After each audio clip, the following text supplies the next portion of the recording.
Good afternoon and welcome back to College Football on Tap, brought to you by On Tap Sportsnet. I'm Chris White, joined alongside with Bruno Oger. What's going on, buddy? Hey, buddy, how you doing? I'm doing. It's been a very long week, very short weekend, but the day is here, so I'm excited. Yeah, I took PTO for today, so my weekend is continuing as I just cracked open a beer to enjoy my Monday. So, Nice. I'm rolling with Gatorade right now. well, that's probably a better choice. I don't know how much I'm going to enjoy this beer really, but But we got a Jack sighting already. He's already in. He's probably early one. yeah. I got Bailey is working nights this week with all the supervisors and managers take like one night shift a week, like a rotation. Got So you. like every 7 or 8 weeks, I get to play stay at home dad. Well, that's So fun. I hope you're. it's at least a good incentive to watch the national championship tonight instead of falling asleep at halftime. Yeah, see, you'll be up for it after all. Yeah, Oh, I of course wanted to be able to take off and watch this one today because, well, hell, last week we had two really good ones. I mean, it's everything that we've kind of been waiting for a long time, I think, in terms of the college football playoff is to have two games that are just fun to watch instead of constant blowouts and in terms of like the debate of if the committee got it right, in terms of giving us the best football yeah. games, they definitely got it right because, As much as I want to say they were gonna fuck it up, yeah, it was better. yeah, no, I mean it was two very very good football games, both coming down to the final minutes. Why the first one, obviously, Michigan Alabama went into overtime. Michigan getting a crazy stop. I mean, possibly a bad Tommy Reese play call towards the end there, and that really helped Michigan out. But Michigan, I don't understand that call whatsoever, but yeah, you could easily put that off on the center right there. yeah. I mean, That low snap destroys the whole tempo of the play. the first thing that you see is you start doing memes like the Marshawn Lynch play in the Super Bowl that they didn't just give him the football, and It's like that was the the first thing league. that they started comparing it to instantly, which is hilarious. Just to bring back that kind of memory when it comes to that. You know what? I mean, we kind of saw those play calls from Tommy Reese from time to time when he was at Notre Dame. So I mean, Yeah, it's the nonsensical screen passes yeah, and QB draws on 3rd and 14 when you're trailing by a touchdown in the fourth.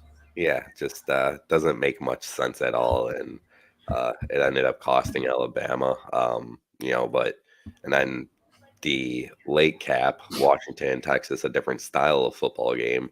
As with Michigan, Alabama, you're getting more of that drawn out, run the clock, run the football kind of football game feel to it. And then with the nightcap, you were seeing a lot more of the pass, make it, high offensive plays. Mm-hmm. Um, but yet again, somehow Texas got a chance at the game late when I think Washington should have been able to hold on to the football and run the clock out. That didn't end up being the case, and Texas got a chance to win it late in the game, and Washington came away with it. So, two games that honestly you had to watch until the very last minute and really just take in and enjoy for once instead of just like watching a game where it's 41-10 at the beginning of the fourth quarter, which is what we've Right. kind of been used to seeing. A lot easier to fall asleep that way. Um, One thing though, with what's going to happen tonight, my biggest takeaway from uh, last week, Michigan's defensive line was just playing at an unreal level. Hmm. And I mean, we all know, just like Jada Milrow and Michael Penix, they could use their feet, but Penix has to be smarter. I mean, Milrow ran into what, 3 sacks last week? Yeah, and I mean, I honestly like when we kind of had this debate in the past in terms of like, is Jalen Milrow good? Is Jalen Milrow bad? This is a lot of the bad that we saw from him in terms of just overall not able to get the big chunk plays going, not able to make the passes Right. downfield. I mean, um, and then it was him using his legs all the time. I mean, I think he ran the ball over 20 times. Uh, and it just if you're going to run the ball 20 times, you need 2 or 3 chunk plays. You need to get 15, 20, 25, 30 yards. You can't just go for 7 each attempt. Yeah, I mean they weren't even getting like I mean it was a lot of 2 yard, 3 yard carries. I mean I think his average on the day was probably right around like 3 yards per carry on top of it with all those carries. And you have your running backs. I mean, and like a lot of college football teams, like there's a lot of heads out there running the football. But their main running back that outside of Jalen Milroe, since I guess you would consider Milroe their main running back and quarterback, but Chase Right. McClellan had a good game. 87 yards, 2 touchdowns was literally the best part of the offense as they weren't able to do anything with the pass game. And it's all accounted to how Michigan's is up front. That defensive line is incredible. I mean, yeah, that's something you don't expect to see when they play an SEC team. Is all you ever hear is about the SEC boys. You know, they're weighing 330, just full of meat muscle. And, SEC country boys built different, you know, and like you're just not expecting them to get dominated by anybody like that up front. But Michigan was able to come up the whole entire game, constantly keep pressure so that Milroe wasn't able to make those chunk plays because there just wasn't time for you to make those plays in the pocket. And that one, I don't know his name or number, but the fucking tatted up edge rusher for Michigan, dude looks like he's fucking 30 years old. You know who I'm talking about? Yeah, is it was it I know that Junior Colson, I mean, had a big game. Like he's a linebacker. The guy's massive. I mean, it looked like Max Crosby was out there. They're all massive. I mean, God, what is his name? I'm on it. Yeah, either way. I mean, they had numerous guys making sacks. I think they had a total of 6 total in that football game. So, I mean, they were constantly getting into the backfield the whole entire time. And it allowed the only player that was able to do anything was McClellan with the football. And there was nobody existing in the passing game, 116 yards passing. I mean, it was just a complete shutdown by Michigan. And it's really gonna come down to like, it's possible for them to do that again tonight with Washington. Washington's offense, obviously, a different style of football team than Alabama is. They rely heavily on the passing game, and they did that a lot against Texas, which had a lot of people saying, like, did Michael Penix get robbed of the Heisman? Because yeah, I saw a lot of that, and I think that game right there kind of solidified it. Yeah, I mean, we were all big on like Jaden Daniels was a lock as soon as the final games of the season were played. And even at some point, like everybody has doubted this Washington team. Like no one's given this team any credit. I was super high on them and then super low on them and then high again and then low again. For the last couple of weeks, though, I mean, going into the Oregon game, you were also on the side of they're going to lose to Oregon. Oregon's going to beat them, even though we've already seen it once. I was on that side too. Going into the Texas game, I don't really know if I would had like a choice of who was going to win, just because I'm used to Texas losing that game. I just feel like Texas is going to lose that game for some reason. But at the same point, Texas was a big favorite. You had your doubts about Washington again. Like, how is this team this good? Are they really that good? I guess it's kind of because they're not an SEC team. They're not a Big Ten team. Right. And it just kind of puts a funny taste in your mouth talking about the best team in the nation being out of the Pac-12 or ACC or Big 12. Yeah, absolutely. And I think that's led to a lot of the doubt. And I mean, we're seeing it again tonight. I know the line opened up at 5. I think it's down to 4.5 right now. You know, I liked Washington in like week 4 because I made a $10 free bet on Washington in week 4 that they would win the national title. So they were 20-1 at that point. And, you know, that's gives me some rooting interest in this game without having to make any other bets on it. Is like, oh, I can win $200 that I made like over 2 months ago. You don't just want Washington to win, like in your heart. You don't just want them to win. Oh, I do. I'm not gonna sit there and I wasn't gonna sit there and actively root for Washington to win this game in any other way, just because there is a lot of friends that I do respect that are Michigan fans. But Yeah, well, that's very nice of you. I'm not rooting for Washington. I'm just rooting against Michigan. yeah, I get you. I don't hate Michigan as much as I hate like schools like Ohio State. I don't know what it is. It's just Ohio State doesn't bug me. I mean, they're annoying just like Bama and Georgia and Clemson, oh, they but bother me. I was pulling for Ohio State in week 12. And I know you and Ross were both against me, but Yeah, no, Ross, by the way, gonna win the college football poll. yeah. Am I still in third? I haven't checked since Yeah, before those games last week. I think you're in third, and I'm also one game behind you guys. One game behind you.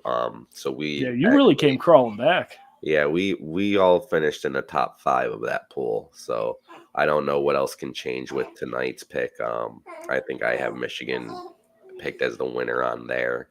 Some of that doubt again, not believing that Washington can win this game, and and you know, they we've constantly had that doubt, but they've yet to prove us that they can't win any football game. And Michael Penix has been able to step up in every occasion. He was able to do it last week. I mean, the dude threw for 430 yards passing. I mean, just an absolute monster of a game. His completion percentage was up there as well. I think it was 29 of 38 or something along those lines. And he has one really stellar wide receiver in Roma Dunze, which I have been kind of hearing, like looking up a lot more on this guy, like just because of his possible draft stock and things like that. And honestly, this He dude, should be the second guy taken off the board. yeah, I mean, I know there's a lot Receiver taken off the I board. know there's a lot of people who like Keon Coleman, Malik Neighbors, hmm but I think Roma Dunze is the number 1 or 2. Yeah, number 1 or 2 in this draft because honestly, the guy hasn't had a dud game yet. Like, Didn't Malik Neighbors? Did he win an award or did he break a record at LSU or something? I thought I just read something about that. yeah, I think he did break a record because they were making a big deal since Justin Jefferson went there and Right. Jamar Chase and Chase. all these top wide receivers that are now in the NFL being Even cheered OBJ's from bouncing fantasy back. guys. Yeah. But this Roma Dunze literally hasn't had a dud game. His worst game this year was 5 catches for 65 yards. That was his lowest game of the year, and that was against Arizona, I believe, which was a complete It was struggle. like a 27-24 overtime game, I think, No, I right? think that one was 12-10. Oh, I thought that was Arizona State. That was really bad. No, I think it was Arizona. That was the 12-10 game for Washington. I could be wrong, but um, that was his worst game of the year. Uh, Marvin Harrison Jr. has had He's more had dud some games than duds. yeah, like he's been stopped. I know that you're going to come into this game tonight where Michigan's probably going to double coverage a lot. So if you're hmm looking for kind of a prop, Jacqueline Polk tonight over 51.5 yards receiving. He's going to, Polk had a great first half last week. yeah, he had over 120 something yards receiving last week. That's a good prop to look at tonight just because 51.5 yards with Roma Dunze going to get as much coverage as possible. He's going to be double covered all night, and he's still going to make plays. I mean, he's incredible to watch. So that's something to kind of look out for, like, because as much as Marvin Harrison Jr., like, I'm not saying that he's not the number one for. I mean, it is what it is. I want him as a Bears fan, but with Roma Dunze and what he's been able to do and not have those dud games that Marvin Harrison Jr. has, it kind of makes you think. Um, and I think tonight, once again, he's gonna find a way to get the ball. He's gonna make plays no matter what. And when they're double covering him, Polk's gonna end up having the good end of that. Then they're gonna have to cover Polk more, and it's just gonna be it's really tough to manage what you have to do with this Washington team in terms of their wide receiving core. But I really do like that kid a lot. I think what the point was that I was trying to make was, everybody's so like word mouthy with Marvin Harrison Jr. Like that's all we've been hearing since the beginning of the year. Right. There's no other way that anyone else can be a better wide receiver than him, and it makes Yeah, a guy like it's him him go 50 quiet. feet of shit than everybody else. Yeah, and But that's what I I think mean, it kind of is. he is personally, I think, the best receiver out there. I think if he had um, Penix throwing to him all year rather than Kyle McCord, his numbers look a little different. But I mean, Roma Dunze is, in my opinion, the second best Yeah, receiver out there, and it's 1 and 1A. It's not like it's being made out all over the place. I've seen a few mock drafts with him going around 10. yeah. I mean, it's something that like I've looked at. I just started kind of doing some draft research today, trying to get involved, looking at all this draft board stuff that we are doing here at On Tap, and I was kind of looking at like possibilities in terms of like the Bears already, just a kind of like quick look in terms of where they could go in terms of the draft. And it's like, if they do go quarterback and they don't end up going offensive line or, more defensive help or anything like that, like you could be looking at someone like him maybe as late as like 17 even, but I think that was the lowest one that I saw. But yeah, it's just like there is other options out there in terms of that next stud wide receiver to put next to DJ Moore for them, and Roma Dunze might be the answer. That's another topic Yeah, and outside of I the game. think if they do go the Caleb Williams route, then I think with their, what do they have, 8 or 9 or 10 for their second pick? The Um, Bears.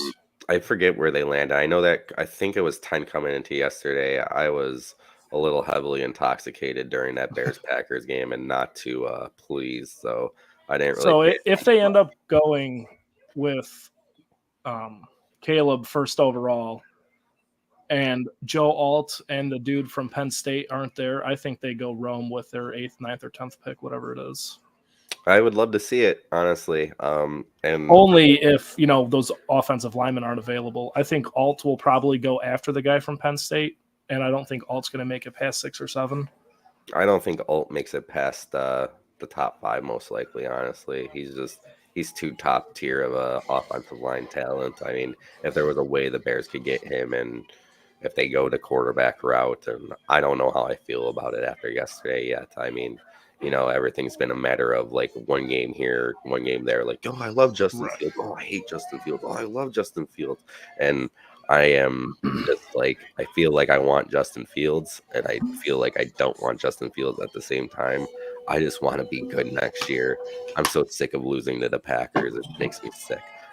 I think I saw somebody, one of the on tap guys, Pat Comiskey, I think he tweeted out something. Over the last 8 years, the Bears are like 1-15 against the Packers. Yeah, they're 0-6 under Justin Fields at quarterback. So that's Yeah. an I 0-4 remember, at was it Seattle. Nagy's first year that they were beating the shit out of them at halftime? It was like the first game of the year, Yeah, and then they just Khalil Mack crawled was a back and beat monster in them. the first half, and it was his first game as a Bear as well. And That was the first game of the year, right? It was a yeah, Thursday night. and that was still a team that was what 13-3 at the end of the year, despite losing that game. Yeah, I mean that defense was unreal. Yeah. Oh well. Yeah. Back onto the college football thing. Mr. E, hey guys, Michigan fan here. How do I stop this anxiety? Just ride the train, buddy. It's not going to stop till that final whistle blows. Yeah, honestly. As Notre Dame fans, we don't have to worry about that. But Yeah, I would just crack open a beer, man, and kind of enjoy the day. I cracked open one, and I was debating playing with this little smoker thing that I got. I Used saw that on Snapchat yesterday. Yeah, I smoked one yesterday. I had like an apple wood in there, and it tasted pretty good. Just have to use less wood chips. So, What were you drinking? I was drinking bourbon. So, yeah, I normally drink scotch, but I wanted to try bourbon with the little smoker thing, and I'm probably gonna get some different stuff as well to kind of taste different types of things Test it with out it. a bit. Yeah, for sure. Trial and error. Give it a few goes. Yeah. Definitely. Nick, that is the only stat that matters as a Bears fan. Yeah, beating the Packers. It's kind of like what Ryan Day's been under constant fire about not beating Ohio or Michigan. Yeah, I mean, You it's could go in college 11-1, you lose to Michigan, you're a failure. it gets Go to a what, point where, 13-2? They play 17 games now. it gets to a point where the Packers fans sit there and say this isn't even a rivalry anymore, where we're just sitting here crying and weeping our tears. So it's just this is terrible, man.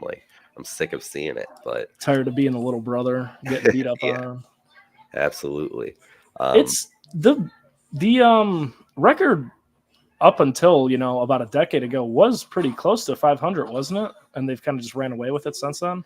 Yeah, I mean it's probably 10 games now. I don't even know anymore. I want to say, what was it, the NFC? Was it wild card game or I don't remember what it was. It was Bears Packers when Caleb Haney ran the time off the clock on accident. I want to say they were 500 for that game.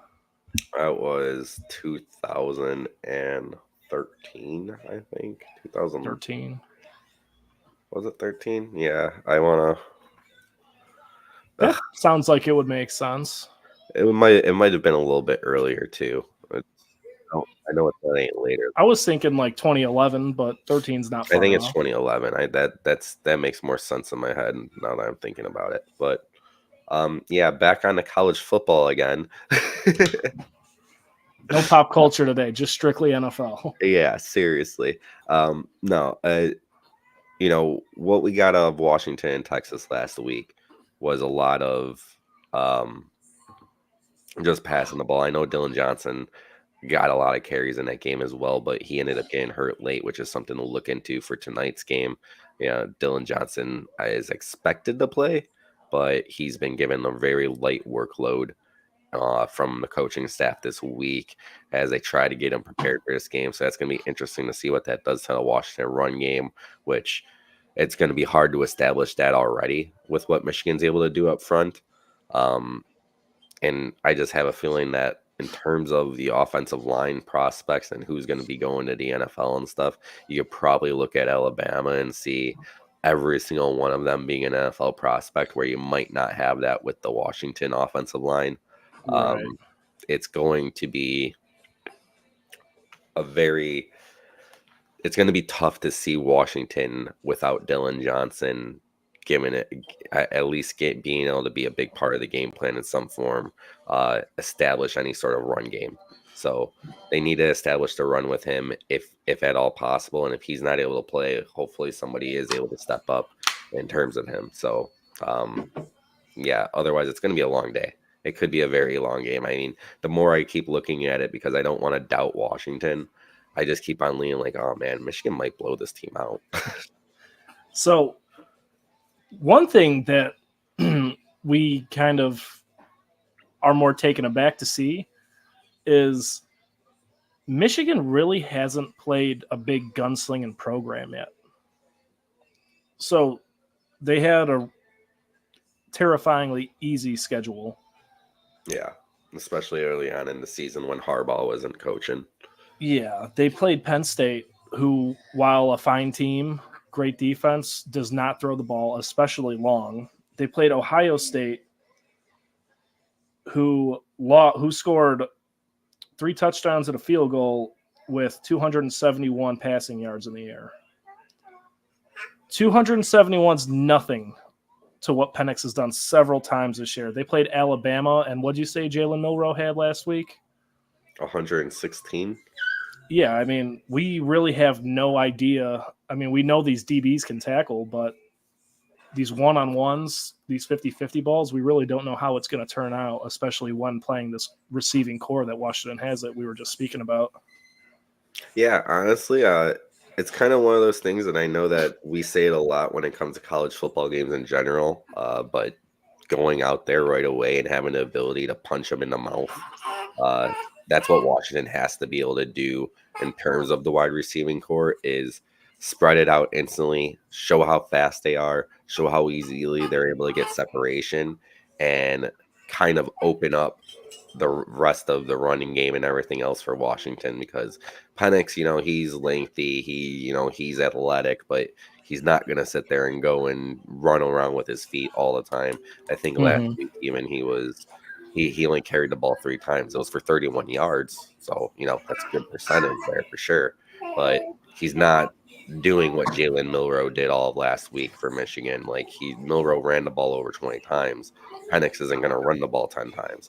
And if he is, No, it's because he's in a lot of trouble being chased down all game and finding ways to make plays just to get upfield and not lose yardage on a constant basis. So, but no, I'm right there with you. Washington needs to go out and just punch him in the face. yeah. You need, that, the first 10 plays or first drive is always scripted. That first play, if you get the ball first, what's stopping you from play action downfield? Find one-on-one on either side. I think that is the call. I think that's kind of what we see. I honestly feel like we're going to be in for, at the very least, a very exciting first few minutes of the game. And then if something flips the other way around, which again, like no disrespect towards Washington, but I don't see Washington running away with the game where you kind of believe No, Michigan. it could get ugly, but it could only get ugly one way. Yeah, and I mean, and we could be wrong on that too. I've seen it in plenty national championship games being like, well, this isn't what I expected at all. But I really had TCU. I honestly think that Michigan is coming up here again a class above. They've been that team all year, even though they have had that weak schedule, and it's once again like I don't know what it is about Washington that just gives you that like they're not going to win this game, and they still haven't proven to us that they can't win any football game. So it's crazy that this is kind of the mindset that I'm in coming into it. I feel like Yeah, I mean, it would be perfect Harbaugh fashion to lose a national championship and dip out to the NFL, though. yeah, I mean, Have you seen the rumor mill surrounding that? no, I haven't. Like, the Bears won't happen, but the Patriots, the Raiders, the Chargers all want him. Brian Kelly goes from LSU to Michigan. I would love that. That'd be hilarious to me. It would be so great watching him lose to Ohio State in his first year by 20 plus. I would honestly flip my opinions and just be like, yep, I want Ohio State to win this game now. And like, as much as I don't like Ohio State, I would just be like, yep, don't like Brian Kelly a little bit more. So I would absolutely enjoy if that's what happens. I mean, in a perfect world. Yeah. I'm actually kind of surprised. I know that today's, Black Monday, I believe it's called in the NFL, and they start firing coaches. And I've only seen 2 so far. I've seen Arthur Smith and Ron Rivera were fired. I didn't. Those are the 2 I saw as well. Okay. Yeah, because I woke up at 1:30 in the morning, and I was like, well, this is like what normally happens to me when I have work, and now I don't have work, so now I'm up at 1:30, and I didn't go back to bed until like 8 in the morning. Oh. And yeah, my sleep schedule's messed up, man. It's tough to get anything done with the way that my body is, but I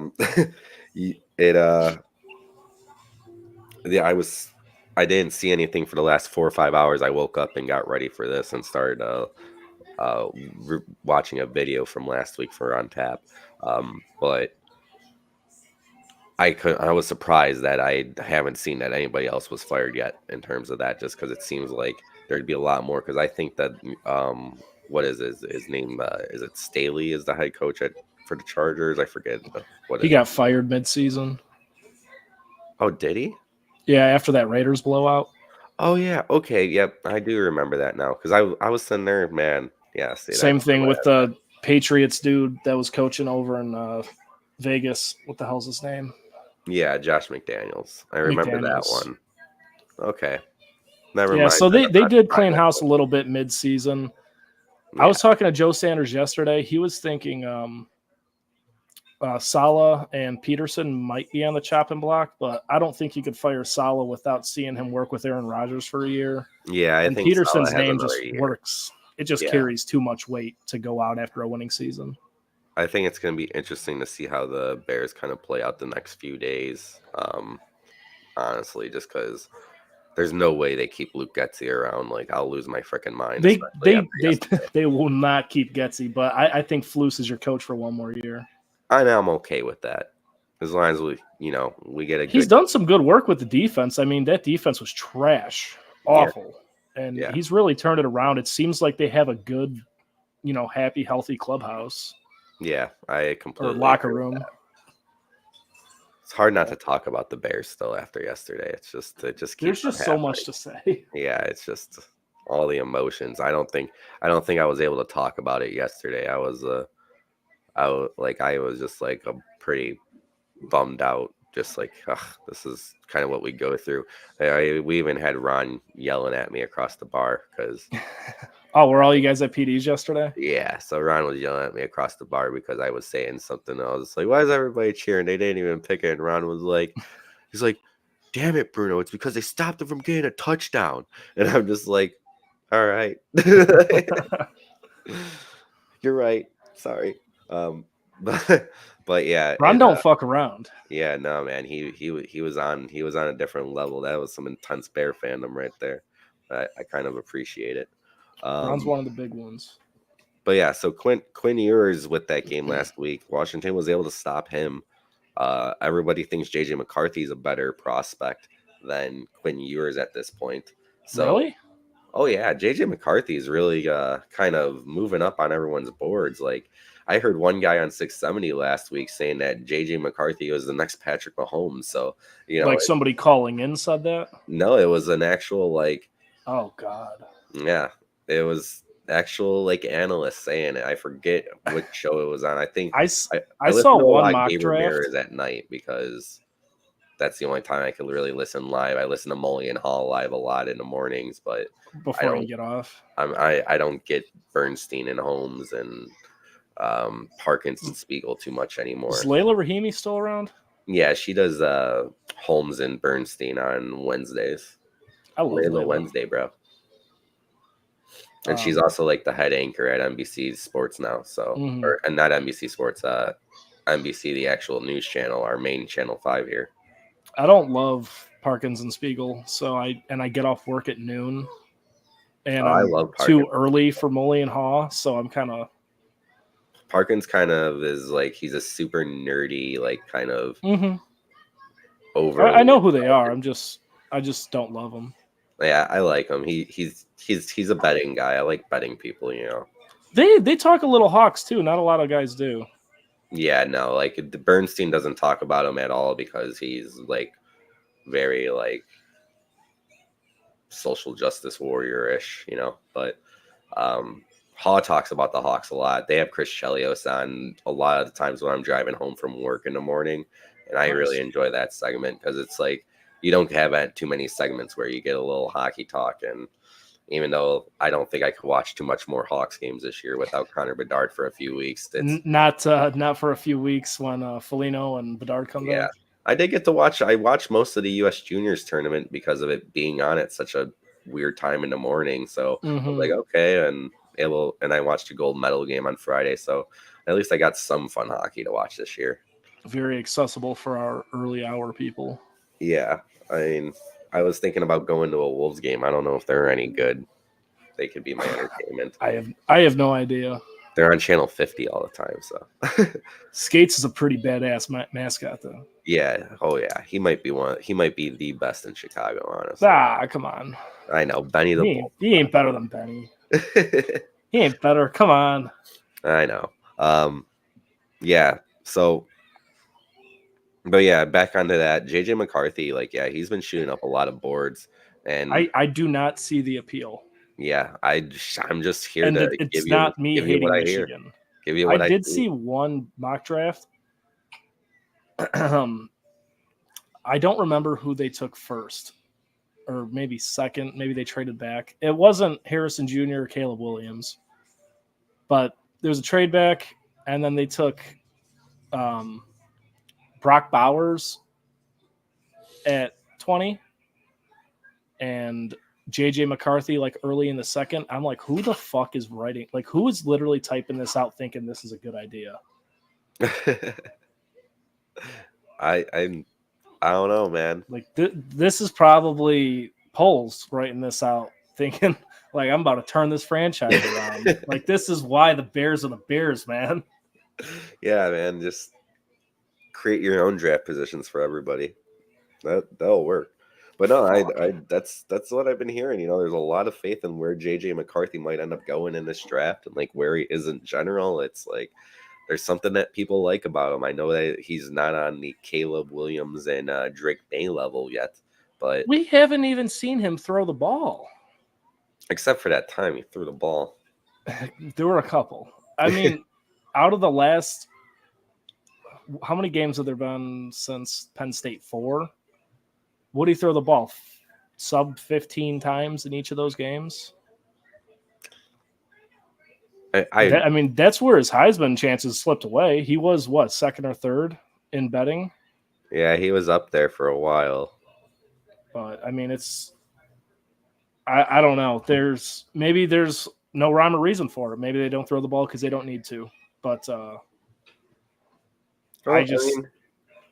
his last 4, besides the Penn State game, because the Penn State game he only threw it 8 times. He's been 20 or above every other game in terms of the amount of attempts. Has he? But he hasn't thrown for over 200 yards more than once, which was last week where he had the 3 touchdowns against Bama. So doing it when it matters. Okay, I take it back. I must have misremembered my readings, but still. I don't wait, why does it? He didn't have 3 touchdowns against Bama, did he? I don't even remember the final score, to be honest with you. It was 27-20, but Blake Corum had 2. Blake Corum had a receiving touchdown. I know that for sure. So, yeah, okay. I know he had at least 1 receiving touchdown. Yeah, okay. He had the one to Taylor Morris, and then he had the one late in the 4th quarter to Roman Wilson, which I remembered. I forgot the Tyler Morris one because I was in my nap zone. But yeah, then Blake Corum had the touchdown run in overtime. All right. Mm-hmm. Yeah, so honestly,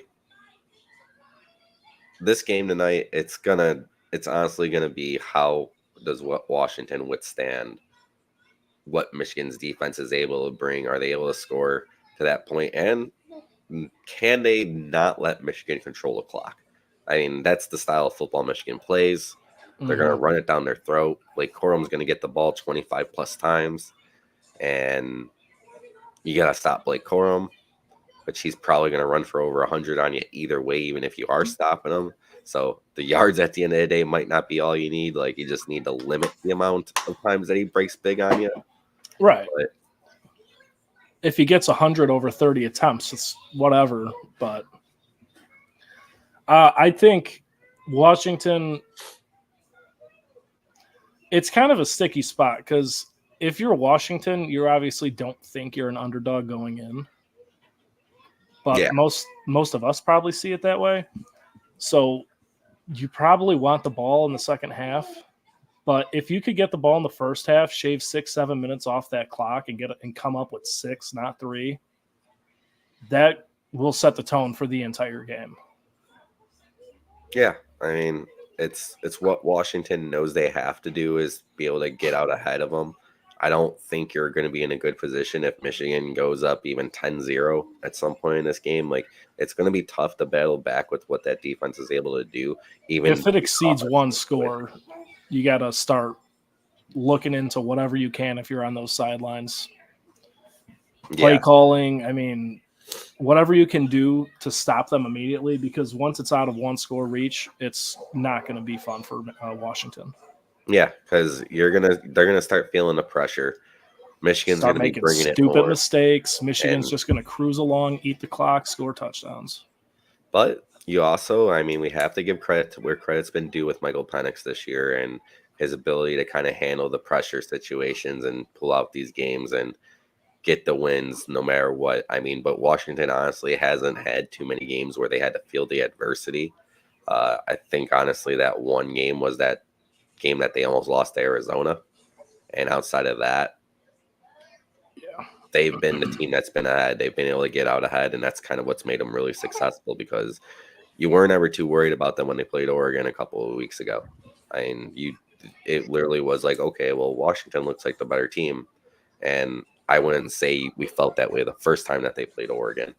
And that could be a sign and that they've just honestly been improving, even though there was times where it's like, yeah, I made that bet in week 4. And then week 7, I was like, I don't know if I really like this team anymore. I don't think they're that good. And then like week 11, it's like, wow, they're still undefeated. Unbelievable. Oh, wow, this team's good playing Oregon in the Pac-12 title game. Wow, they're handling Oregon. Okay. Now they're gonna play Texas, and we'll see what they're handling Texas. They take care of this, and now they're in a national championship game. I don't know if I don't know how I felt about them the whole entire way here. I loved them. I hated them. I loved them. I mean, they're just a wild team. And I don't know how to even doubt them anymore. But I doubt. Yeah, it's hard to. I mean, what they've been able to do with a pretty exciting and tough Pac-12 this year has been impressive. I mean, going out and handling Texas, impressive. Their 2 biggest scares were against Arizona and Arizona State. Arizona, I did look it up. Arizona was 27-24 or 31-24 in overtime, I believe, and Arizona State was like 10-8. But I mean, when they go up against real competition, they seem to struggle much less. And obviously, Arizona, that was kind of like their turning point, where they barely lost to USC, barely lost to Arizona Washington. ended up being a good football team. And then they really kind of surprised the hell out of everybody. Yeah. But no, I mean, it's what we see all the time, what we've talked about a lot. It's playing down to your opponents. This is not a case like that. You know where you're at. You could be the better team. It could be a 10-point spread going either way. And both those teams are going to come out of there with their absolute best. Nobody's going to look flat today. Yeah, no, I think that we're going to see 2 teams that are really both prepared, and I think we're going to get another good game. And that's honestly like what I'm hoping for. I mean, I took the night off to watch this freaking game, so it better be entertaining. I don't want to be sitting there in the second quarter like, oh, right, this is stupid. Like, I want to enjoy this one. So, and I think that overall, that's what we're going to get out of this game. That's what we saw last week with the 2 games we got. I think that we got the 2 best teams again. I mean, got to give Washington the credit where credit's due. They've earned their way here. They probably had the toughest schedule when it comes down to all the Pac-12 teams that they had to go through to get here. Mm-hmm. And then, Michigan kind of had it easy until late in the season. So, but Michigan's been able to step up and play their best football, I think, against these tougher teams. And you can't really argue strength of schedule at this point in the season because they did beat who they needed to beat when it came down to it. Yeah, and I mean, they are maybe they're not as dinged up as a Washington team, but and they're the only 2 undefeated teams. I mean, they're the only ones that are left. Florida State lost 63-3. I don't care who the hell played in that bowl game, but 63-3, no matter who you put out there. Their defense and coaching got them there. That's pretty bad. And then we lost on the same day as the 2 semifinals. I know we didn't really get into it, but Liberty, the New Year's. Yeah. The New Year's picks or New Year's team, whatever, it's final 6 team, whatever we call it now. And Liberty did not have a good time with Oregon as Oregon beat them 45-6. Not the same story Tulane had last year. Yeah. But see, it'll be interesting come next season when we have the 12 teams and the team like Liberty would actually be playing for a shot at the national championship. I don't know what their turnover was in terms of transfer portal and all that, but you have to figure next season when there's 12 teams in the college football playoff, there's going to be a lot less of that transfer portal stuff going on, and we're going to get a lot more of the real players that played all season type bowl games and whatnot, right, at least for those 6 and the playoff games that are thereafter. So I don't know what Liberty's transfer turnover rate was for that game. You figure that a smaller school like that would have all their players kind of show up, but 45-6, I'm hoping that they had somebody leave. Yeah, that's And correct me if I'm wrong, Oregon didn't really have anybody out there, did they? I mean, Bo Nix played, so I feel like they had Did he play? Yeah, they had they had a lot of their talent back out there. So I didn't watch that game, but I just assumed with the rest of the narrative, yeah, if it's no, not, they for the had national players. championship, they're just not playing. Bo Nix is college football. He's been Yeah, well, he's been in there since the last NCAA video game was made. pandemic. I've seen it all. Fucking Auburn. He was the kid in that famous Cam Newton picture for the national championship game. Yeah. Fucking Bo Nix. I think there was what was there? There coming from that pandemic, there's a 7-year player now that transferred or something. Yeah, somebody was just talking about him. I was the one who was talking about it, and I forgot his name. But yeah, 7 years now in college football. I'm like, Jesus, he just had an NFL career in college. He's having an NFL career. Right. Like Reggie Bush only played like 8 or 9 years in the NFL. Jeez, like 7 years of college football in your life. That's Van Wilder, man. I'm trying to find. It was in that group chat that we have with Ross and Fat Zach. Oklahoma State quarterback something Bowman. Granted 7th year. 7 years, man. Like, seriously, Van Wilder. I ain't ever leaving college. Fuck. He better be getting. Hopefully, he at least has a degree, unlike Stetson Bennett. Yeah, yeah, he did. Ross did say that this guy actually has a track of like degrees and stuff that he's actually done something where Stetson Bennett stayed in college forever and never got anything. So 7th year to party or 7th year to get degrees. Come on now. Yeah, honestly. Yeah, so I mean, we'll see what happens tonight with Dylan Johnson. Well, if he's going to be able to play, if that'll make a difference. But overall, like, going to put you on the spot. Who's winning tonight, Michigan or Washington? Shit. My heart and my brain feel different. I think there is a real possibility Washington can win this game in a tight, high-scoring game. Yeah, I agree. I honestly was looking at, like, I don't really want to put too much in terms of betting on this game besides of what I got already, but I might throw something at the over in this one. I think it was at like 52.5.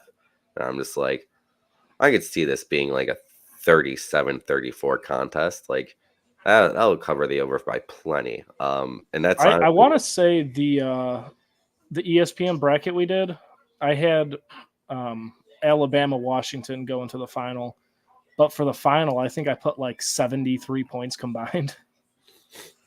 Yeah, I mean, it's very possible, and we'll see. I mean, I don't know if Michigan's offense, like, I know that they could put up 30 plus points. Washington puts up 30 plus points on an average,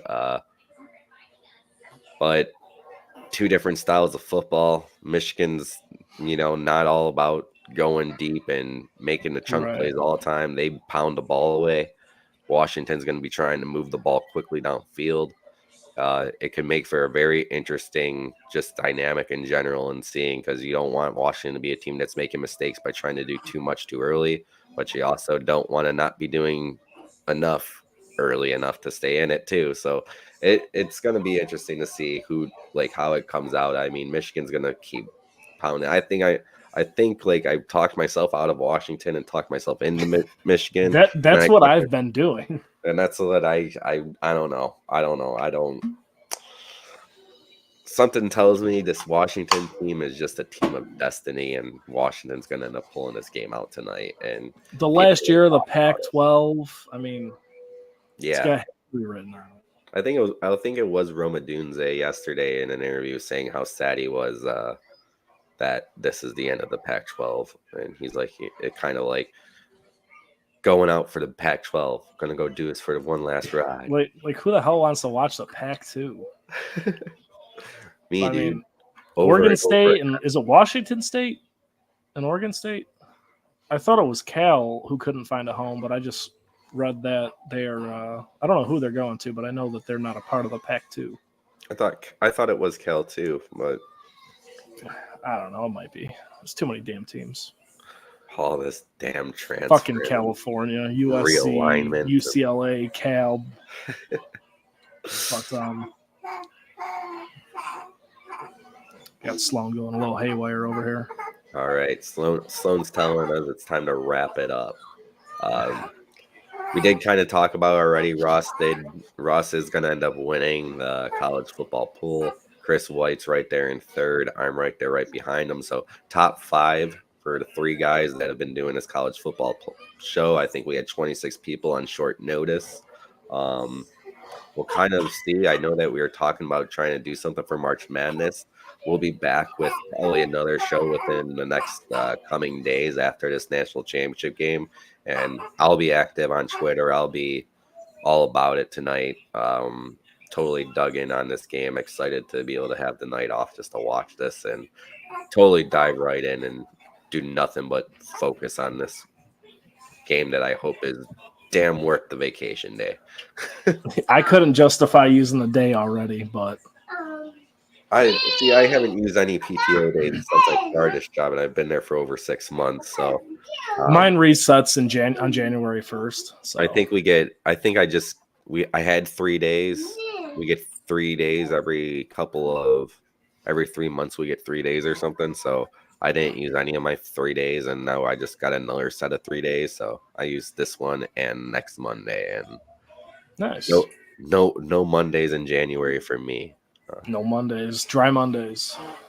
Yeah, no, I dry Monday, January. I ain't doing that. That's for sure. No work though. So when do you go back tomorrow night then? Yeah. Okay, that's nice. At least a vacation day for you is like a whole day rather than 8 hours. Oh yeah, and I mean, when you think about it, like I'll go back to work tomorrow night, and literally I'll be 60 hours away from the weekend. It's like, and then once I'm done with work, I'm literally like 48 hours away from the weekend. Like, yeah, that's nice. Yeah, it's like because I've had it before where I've taken off on a Monday and or called off sick or whatever, and I've gone back and I'm like 3 days. This week's already over. I don't know if you guys saw this crazy stat and have talked about it yet, but the number 1 seed has never beat the number 2 seed in the college football playoff. That's not good news for Michigan. I have not seen that actually. Neither have I. Yeah, that is an interesting stat. Huh. Well, that's not good news for Michigan. So Washington's going to win tonight. So I guess we should jump back on the Washington train. Take out a second mortgage and put it all on the money line. I'm just going to stick with that free $10 bet that I made in week 4. Number 1 is 3-0. Number 2 is 3-0. I think he's waiting. Yep, there it is. Yeah. Yeah. Thanks, Jason. That's a pretty cool stat. Yeah, I'm surprised that I actually haven't seen anything on that. I was going to kind of start diving in on some of these other shows, see what Kirk Herbstreit has to say here in a little bit. So I thought there would be more soccer on today, and there's not enough soccer. And I'm like, why is there no soccer on it? I was getting ready for football yesterday, and I actually wanted to watch the Bears game for once instead of just Red Zone. So I had my laptop and the TV. And then I realized they were playing at the 3 o'clock slate. So I was like, I'm going to fuck around real quick, watch this Arsenal game. Yeah.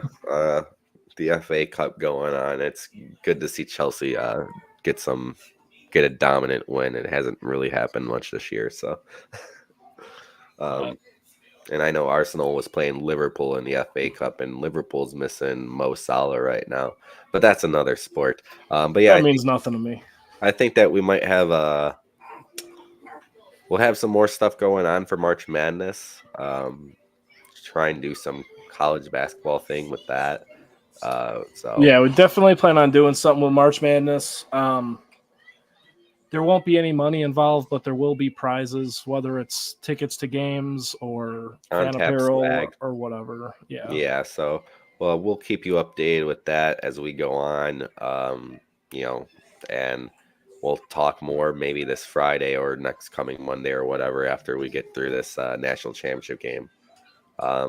Jason, check out earlier on in the show. talked a lot about Roma Dunze. It's going to be a very big game for him, I think, but he's going to get that double coverage. He just hasn't had a dud game yet. I think it's going to make a good day for Polk. Polk's going to have a big night because of the amount that Dunze is going to be covered, and it might end up making a big difference in terms of how the game plays out. But both wide receivers I think, are going to have a big game playing off of each other, and then it'll be interesting to see how Blake Corum and his run game ends up affecting the game, and if JJ McCarthy really gets involved in the pass game as well. So it's gonna be a good game. I mean, I'm hoping it's gonna be a good game. So, but we'll see. I'm big on Roma Dunze because I'm thinking of him as a possible Bears prospect to look at. So, outside of that, you got anything else for us, Chris? No, go Washington. You know, my Heisman winner, Michael Penix Jr. Hope he balls out tonight. Shut up Harbaugh and this whole Michigan program. Sorry, Mr. E, but just hoping for a good game overall. I'm not going to be devastated if Michigan wins. I won't be happy, but I just really want to watch a good game. Yeah, I mean, I'll be happy for my friends if they win that are Michigan fans, at least the ones that I like, not the ones that are jerks about it. And then, I won't be. I was purposely rooting for Washington last week because Kyle K's a Texas fan. Yeah, well, I mean, that's well deserved. All right. Jason, go Huskies. Thanks for getting involved here. Yep. Mr. E, Nick, nice talking to you. Don't know where Zach Nat was today. I know he's just sitting on his couch, bum.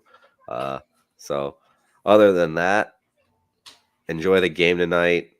We'll see you soon. Hey, Jax. All right.